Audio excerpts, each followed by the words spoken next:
What happened at this house, February 20th, 2021? Will we ever know? It cost a 2-year-old child her life. It cost 3 people their jobs. And if you listen to the lead investigator, how could you ever trust the system again? I've been doing this job for 22 years. I have never seen a blatant disregard for a case as much as I have in this case. Ever. I mean, it was just screwed up from the get-go.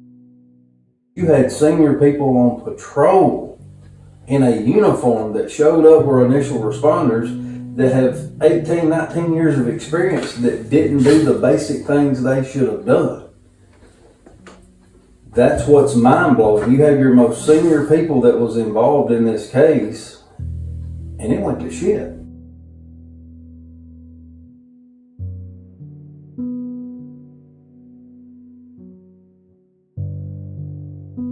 I know she did it. So why are we still sitting here 2 years later? Stephanie Malone says she wasn't exactly ready to be a grandmother, but she had taken in her son's teenage girlfriend. Yeah, I took her on vacations, I bought her things, I graduated her from high school, had her big graduation party. I mean, when they got pregnant, I mean, she was like my daughter. And I'm assuming the pregnancy was unplanned. My son was 19 at the time, so I was like, no, no, no, but then it happened. Annelynn Prescott lived long enough to become a sad statistic in the state of Tennessee, one of 569 children who experienced second or subsequent incidents of child abuse in the year 2021. When did this first allegation of abuse arise that involved your son? How did that happen? It was 2019, September of 2019.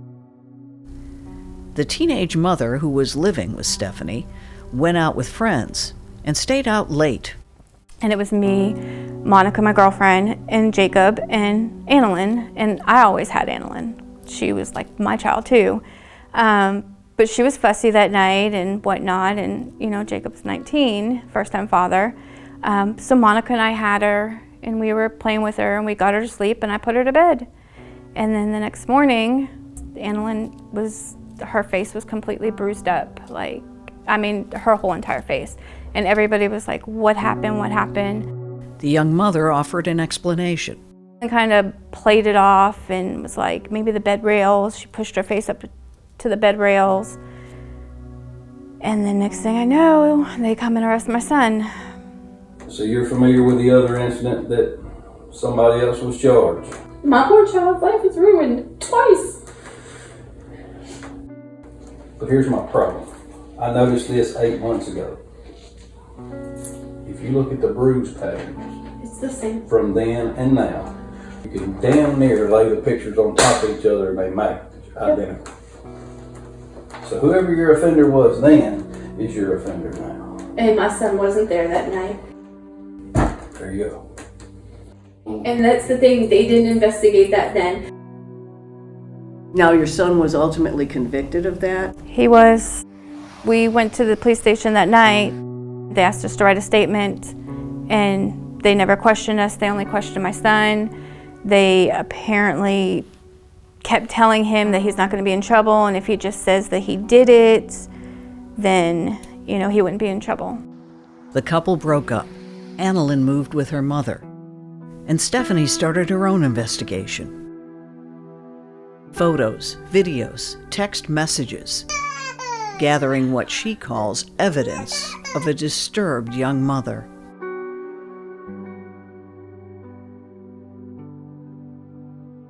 We'd start to see little bruises on her cheeks, like somebody was, you know, grabbing a child's cheeks like this to talk to him. Then we'd start seeing bruises on her legs or her arms. She brought her over one day with her hand and was like, we don't know what was wrong with her hand. We think she put it under the mattress and, you know, it got caught with the springs in between the mattress. Her hand looked like it was mashed in a door. Anytime there was something visible wrong with Annelynne, she knew I was going to question her, so she immediately, before you ask me, this is what happened. There was a black eye at Christmas. Then a photo posted to Facebook led to Stephanie calling DCS. I mean, this baby doesn't have a voice. She didn't have a voice then because she couldn't speak. On February 4th, the report was classified as Priority 1. The veteran caseworker never saw Annelynne in person as required. He relied on FaceTime. The report says there appeared to be a light-colored bruise on her forehead. The mother blamed it on a fall against the coffee table. The next day, the caseworker did see Annelynne and decided that bruise looked more like a vein. There was no check of medical records, no other body observations, no questioning of the father, the child's aunt, or daycare workers. On February 16th, the case was closed, declared unsubstantiated. 4 days later, Annelynn Prescott was dead. There's 23 bruises to her head and face and neck. The back of her head had like an indentation as to where, when somebody pushed her head, it might have been up against the bars of the crib. She had 2 bilateral black eyes, lacerations inside of her lips as of, somebody smothering her. Well, let me say this about the autopsy. I think he's telling us without telling us. He is, and he told me that. He does believe it was child abuse and basically she was smothered. This was Annelynne's favorite toy. It is a little Beatles bus. This thing played constantly. She would try to ride it. And then inside it is Annelynne. Oh my goodness. This is Annelynne. Both DCS and Lawrence County law enforcement declined to talk to us. Kind of got involved on This on the conversation front end of you've been listening to with the lead investigator is a recording off of Stephanie's cell phone. It was like, I'm going over everybody's heads. I've had enough. This is going to be a very difficult case to prosecute anybody, and I'm going to tell you why. It's not for any other reason than this wasn't worked properly on the front end. I have video recording, like a 2-hour video recording, talking with him. What made you take that step? I got tired of being lied to. I got tired of being just pulled in one direction. You're telling me you're doing this, you're telling me you're doing that, and nobody's doing anything. So we went and met with him. He was going to salvage all this evidence that they had evidence to salvage. And he told me I could reach out to him, and as long as I wasn't doing it every day, and which I did not. And now he just refuses to answer anything. He won't talk to me. That was November, right? About a month ago? No, this was... This was last November. Yes. So we're talking about a year ago November Yes. that you made this recording. And nothing has happened since? Not one thing.